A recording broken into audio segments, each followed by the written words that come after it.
Coming up, a kid's guide to banking. What are banks and why do we use them? We'll explain. Then, Luck of the Irish. We're heading to the Emerald Isle for our latest Around the Globe installment.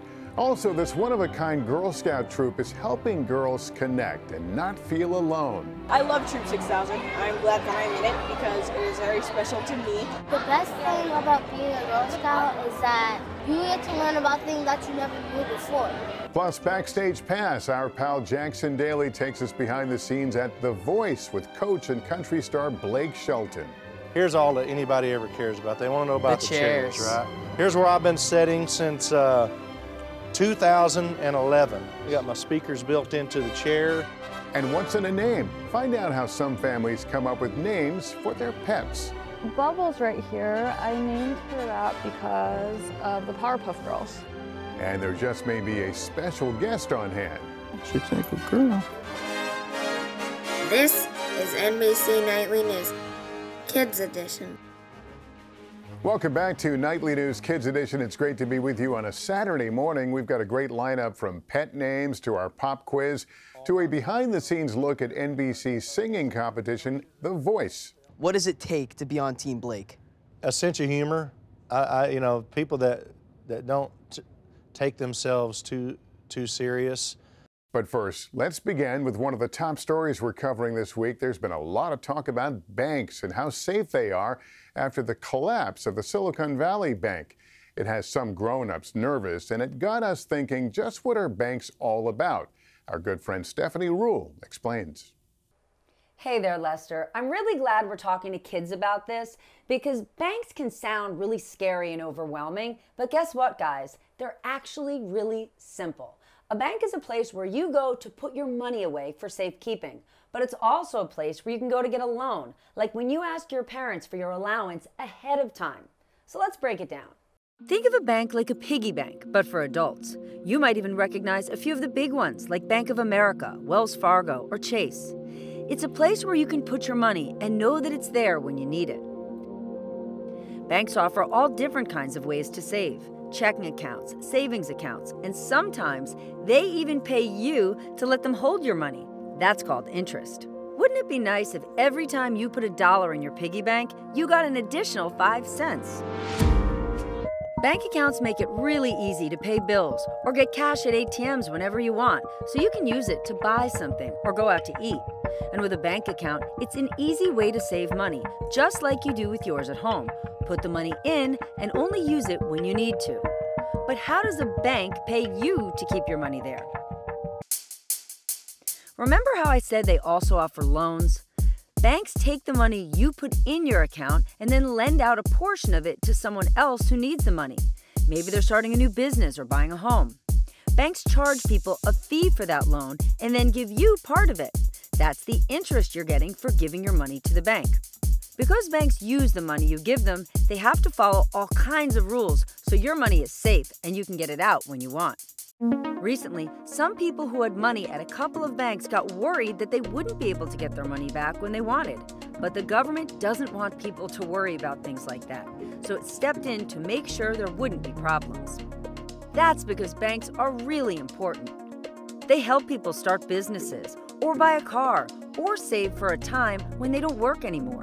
Governments use banks too. In fact, Lester, nearly every household in America has a bank account. It's a good way to prepare for emergencies that might come up, or when there's that extra special thing you've got your eye on but need to save up to buy it. Stephanie, thanks so much. Now to our Around the Globe series. This week, millions of kids and grown-ups are marking St. Patrick's Day, a time to celebrate the Irish culture. So, in honor of this day, we're heading to the Emerald Isle. Let's get details now from our good friend Dylan Dreyer. What island country is known for its luck, filled with folklore, and may or may not have pots of gold at the end of every rainbow? If you guessed Ireland, you're right. It's a patchwork quilt of different shades of green. Nicknamed the Emerald Isle, Ireland is the land of bright green fields and craggy coastlines. It's an island nation located on the westernmost edge of Europe. The official language is English and Gaelic, and farming is a big part of the economy. Ireland is also the land of myths and magic. Legend has it that if you hear the faint sound of hammering, it may just be a leprechaun. These mischievous little guys sport a hat and an apron, and they have two jobs, making shoes and putting that pot of gold at the end of the rainbow. I am still looking for a pot of gold at the end of the rainbow. There's lots of rainbows in Ireland, and we see them all the time. They're very beautiful. I have never managed to get to the end of one. I would love to do that. And if I do find a pot of gold, every child who's watching this today, I will give you a piece of gold. People even make leprechaun traps in hopes of catching one. You should actually never try to catch a leprechaun because they're very slippery fellows. Did you know that the national symbol of Ireland is the shamrock, which is actually a 3-leaf clover? There are also 4-leaf clovers, and if you have the luck of the Irish on your side, you may just find one. The 4-leaf clover is the symbol for luck because it is rare. In Irish language, we have a seanachal, which is the Irish for proverb, and that is an rud is anav is iontach, which means what is rare is wonderful. So to have a 4-leaf clover, to find something so rare, makes you super lucky. But if you're anything like me, the one thing I always think of when someone says Ireland is St. Patrick's Day, celebrated every year on March 17th. I wanted to learn more about the meaning behind the holiday, specifically about St. Patrick himself. St. Patrick's Day commemorates the life and death of St. Patrick, who is the patron saint of Ireland. And because he's the patron saint, we also use it to celebrate Irish culture and history as well. I was also curious about how they celebrated St. Patrick's Day in Ireland. Nearly every village and town will do a parade, kind of like a Mardi Gras, wherein we'll have floats and performers performing on the streets. The capital of Ireland, which is Dublin, where I live, we have a 5-day-long festival, and there's the biggest parade, and that goes on the TV. We usually wear shamrocks, which are a type of clover found in Ireland, or anything green will do. And we have traditional food, so we might eat colcannon, which is potatoes and cabbage. Don't knock it till you try it. St. Patrick's Day is a great time to focus in on what you already have, what makes you lucky in your life, because it's easy to know what you don't have, but it's not always so easy to see what you do have. Now that's my kind of holiday. Happy St. Patrick's Day. Dylan, thanks very much. And speaking of Ireland, time for our pop quiz. The question, what musical instrument is Ireland's national symbol? Is it A, the fiddle, B, the harmonica, or C, the harp? I'll give you a few seconds to think about it. Okay, that's a few seconds. Time's up. The answer is C, the harp. Did you know that Ireland is the only country in the world to have a musical instrument, the Irish harp, as its national symbol? The harp has been considered a very important instrument dating back to ancient times. It makes a beautiful sound. Let's turn now to our Inspiring Kids series. This week we want to introduce you to a special Girl Scout troop helping girls forge friendships and a whole lot more. We get details now from our good friend Kristen Dahlgren. It's a one-of-a-kind sisterhood. The best thing about being a Girl Scout is that you get to learn about things that you never knew before. So it's kind of like school, but in a fun way. Girl Scout Troop 6000 is unique. While the troop may look like any other Girl Scout troop on the surface, there's something special that ties them together. I love Troop 6000. I'm glad that I'm in it because it is very special to me, special to everyone else. Each girl in Troop 6000 comes from the New York City shelter system. The troop itself designed to serve families living in temporary housing. It really is about acceptance. It's about being heard, being seen, being understood, and being able to share without that judgment. Shelters, it can be very dark and very lonely, and Girl Scouts, it brought so much joy to me. Launched in 2017 by a single mother of 5 who had lost her home, Giselle Burgess sought to give girls living in shelters a safe place and an opportunity to reach their full potential. Once these Girl Scouts get settled into Troop 6000, they really do go out there and break that stigma. When you're in a troop of girls that have experienced something so similar to you, you kind of just like instantly bond. Bonding is key. I was excited to meet new people. make friends. Being a part of Troop 6000, it makes the girls feel confident to be in a shelter, just knowing that they're not the only kid that's going through that. Recently, Troop 6000 got together for World Thinking Day, a day of celebration and a chance to bring the girls together. It was the troop's largest event since the pandemic began. A certain group of Girl Scouts focuses on one country they'd like to present about. The great part is when you have free time to just walk around and you get to see all the different countries. All fees, uniforms, trips, and program materials are provided to Troop 6000 girls at no cost. They also have a team of volunteers on hand. No matter where you're from, no matter what your living circumstances are here in New York City, we will make sure that you have the same opportunities as any other girl. Troop 6000 also supports girls after they and their families transition from temporary to permanent housing, making sure they continue to have access to Girl Scouting no matter where they live. I think the best thing personally for me is the sisterhood we have, and like it's just this connection that's astronomical. And it's that power of connection and friendship that's helping make the world a better place for these girls. Get ready for the time of your life. You're gonna have a lot of fun. Make new friends, but keep the old. One is and the other's gold. Kristen, thanks very much. Let's head to California now for our picture of the week. The San Diego Zoo welcomed a pair of Andean bear cubs in December, and this week the baby bears are ready to leave the den. The twin cubs spent the last 3 months in their private habitat with their mom, Alba. Now they have ventured into the guest-facing habitat at the San Diego Zoo, but are expected to stay pretty close to their mom, at least until their first birthday. They are the first set of twin Andean bears born at the San Diego Zoo in nearly 30 years. Did you know Andean bears are the only bear species native to South America? They're also the last remaining relative of the extinct giant short-faced bear. Just ahead, our pal Jackson Daly takes us behind the scenes at The Voice with Coach Blake Shelton. Let me show you one other major secret about these chairs. Underneath here, you can feel right there. Feel that switch? Oh, yeah? It's a heater. It's heated? And pet names. Hi, kids. This is our chocolate labradoodle, Lester. The inspiration behind some popular pet names and how some kids and grown-ups come up with them. Okay. Good girl. Welcome back to Nightly News Kids Edition. A new season of NBC's The Voice just got underway, and for all you fans of Team Blake, some not so good news. This season is going to be Blake Shelton's last on the program. Our pal Jackson Daly, whose dad Carson Daly is the host and one of the producers of The Voice, was invited to take our cameras backstage to find out why the country star is calling it quits and the secrets behind those famous red chairs. Hey Lester, we are here at Stage 30 in the Universal backlot. This is where The Voice happens, and I had a chance to sit down with Blake Shelton to talk about his last season at The Voice. Ready? So then this is the coach walk. Long walk. And then this will be the scene that you see where it's like, welcome, Kelly Clarkson. And then, bam, Jackson, here we are. Here we go. It's a show full of baritones, bass, and belting out the tunes. The Voice gives unknown singers a chance to compete for a top prize and a record deal. And now after 23 seasons, Coach Blake Shelton is saying so long, but trying to end on a high note. Pick me, Riley. Well, Blake, thank you for sitting down with me right now.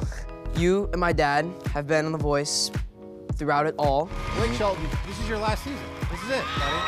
Why are you leaving him? You know, when I first started on this show, I think you were one, and I felt like I just wanted to stay here long enough that I felt like, you know, you were grown enough to make it on your own without my influence. Blake Shelton is the longest serving coach on The Voice and has won the most times. You've been a coach for so long. What does it take to be on Team Blake? A sense of humor. You know, people that don't take themselves too serious seem to be the ones that I have the best and closest connection to. So I think making it on Team Blake, you got to be able to not take yourself so serious, laugh. So the age to try out is 13. I'm 13 now. Yeah. What would you say to kids my age? What I would say to you is, yeah, music's probably not going to be your path, Jackson. I've heard you sing, and please, for the sake of your own like self-worth, don't put yourself through that, you know? All right, well, what would you say to kids my age, not me, who actually can sing, okay, who want to try out for the voice? I say come on, because, you know, the chances of making it on this show are slim, but there's no way to audition for this show and especially make it on this show without learning a bunch of stuff, you know, and that's what I love about it. Artists like me who've been doing this for a million years, there's just never really been a path to pass along all the stuff I've learned over the years to younger people, and now I'm able to pass along some things that I've learned along the way, and especially mistakes I've made along the way. So that's been probably my favorite part about being a coach on here, and the reason I would say, come try out, you know, give it a shot. Convincing the coaches through song to give them a shot is the first step in this singing competition. And it all comes down to getting them to turn their chair. Here's all that anybody ever cares about. They want to know about the chairs, right? Now, sadly, this is the part of the season where the button has been removed. I know you wanted to do this little bit. The chair spin thing. So there's no buttons on the chairs at this point in the show because we're now in our playoff mode. Here's where I've been setting since 2011. Now it's not the exact same chair. That I get a new model every couple of years. You know, upgrades. The upgrades, exactly. Yeah. Look at this. I got my, so I can hear what's going on. I got my speakers built into the chair, and there's LED lights built in. Oh, it says your name. Got my name tag on the back, and it's built in a way so that if I ever get fired midway through the season, they just type in a new name and it's right there. So it's not like built into the chair, because that could happen, let's face it. Let me show you one other major secret about these chairs. Underneath here, you can feel right there. Feel that switch? Oh yeah. It's a heater. It's heated? Because it gets so cold in here, sometimes you have to turn on the seat heater. And it's just like in a fancy car or whatever, and it'll warm you up. I never, in all my time being on this show, never have turned that on. My wife will have it on the whole time on maximum heat. Wow, I never. And so up here, this is where all the magic happens, right? So this is where they perform. They get, and it's kind of cool. You know, they can sing to the coaches if they want, but they also have the audience all the way around if it's weird singing to us. And then here's where the band is set up, and it's pretty crazy. You know, I would have never guessed watching the other singing shows out there that, you know, that bands really are playing live because it's perfect, you know, but this band really does. They set up, they play live, and that's it. That's where the magic's made, buddy. This is it. It's massive. So many lights. And then your dad has a secret room too that he hangs out in. Yeah, you want to go see it? I do. Okay. So this is where Carson Daly actually sits, and while the people are performing, he can watch the performance on his screen right here. He keeps his notes, so he knows a little bit of information about each contestant and go out there and act like he knows what he's talking about. You know what I'm saying? Kind of like you do with this show. Oh, okay, yeah. Yeah. He always tells me, fake it till you make it. Right. You're nailing it. Yeah, that's what you've done for the past. Let's do our little goodbye here. Well, Blake, thank you for talking with me. Well, buddy, I'll still promise to be a major part of your life. I'm Jackson Daly for Nightly News Kids Edition. Back to you, Mr. Holt. Jackson, thanks very much, my friend. We should note The Voice airs Mondays and Tuesdays on NBC. Finally, we spend a good amount of time in this program telling you about the good work some of our four-legged friends do, from facility dogs to support dogs to dogs who retrieve bats and more. But did you ever wonder where the inspiration for our pets' names come from? Our friend Callie Lichter takes a look. Hi, Lester. With millions of names to choose from, finding the perfect one can be tough. We're here at Laurel Canyon Dog Park to speak to dog owners about how they came up with the perfect name for their furry friends. From Schnauzers to St. Bernards, every dog needs a name, and the possibilities are endless. When dog owners Tekla and Graham were naming their two pups, Merlin and Rally, they first thought of their favorite things. We were kind of trying to just find like a cool, I don't know, I guess like fantasy name, because we like kind of fantasy stuff, and we just kept going back to Merlin. Graham also wanted a name that reminded him of his career as a stunt driver, so they named their second dog Rally. I've always loved rally racing. It's been kind of my happy place. Which is the perfect name for her, because Graham says, she is a speed demon. favorite things can include a lot, like a favorite place. The two of us met about 2 years ago, and we met in this town called Hilo, which is on the big island of Hawaii. Kira and Will adopted Hilo a few months ago. As soon as it was said, we knew like that was her name. It's just felt right. If inspiration doesn't come from a real place, maybe it can come from a pretend one. Like Birdie Bots, this 11-year-old Brugs named after the candy beans in Harry Potter. The American Kennel Club suggests naming your dog a two-syllable name, like Sadie or Rocky. Long names like Sir Barks a Lot may be difficult for the dog to understand and confuse them, but I don't think Birdie Bots here minds. Names from pop culture have topped the dog name charts in the past few years. In 2022, Mirabelle from the movie Encanto was top dog. In the last few years, Grogu and Mando from The Mandalorian and T'Challa from Black Panther have also been popular pet names. Even cartoons can provide inspiration, like Pitbull's Evie and Bubbles. Bubbles right here, I named her that because of the Powerpuff Girls. But whether it's Bubbles or Merlin or something else, the perfect name for your dog is the one you choose. Kelly, thanks very much. And as I hinted at the top of the broadcast, we have a special guest today. This is my dog, Lucy. Lucy is a 6-year-old Labradoodle. And how did we name Lucy? Well, there was a very popular comedian and actress back when I was growing up called Lucille Ball, and she was famous for her red hair. And when we met Lucy as a pup, her hair was very red. It's kind of lightened up now as she's gotten to be middle age. Anyway, speaking of Labradoodles, 2 of our viewers, Garrett and Rory from New Hampshire, sent us this video. Take a look. Hi kids, this is our chocolate Labradoodle, Lester, named after our favorite news anchor, Lester Holt. I love that. I love that. I love Labradoodles. You didn't see, she didn't see that. She didn't know. So I'll play it back for her later on. But Garrett, that's great. Thanks so much. And maybe one of these days we can get our Labradoodles together for a play date. You'd like that? Yes, you'd like that. I know what you'd really like is this treat. All right, well, that's going to do it for us parents. Just a reminder, if your child has a question about any topic in the news, email a video to us at nightlynewskids@nbcuni.com. You can also follow us on Instagram at nightlykids. And just a program note, you can catch a new episode of Nightly News Kids Edition every Thursday on NBCnews.com and YouTube, and streaming on the weekends on NBC News Now. Thanks for watching, everyone. Remember to take care of yourself and each other. So long.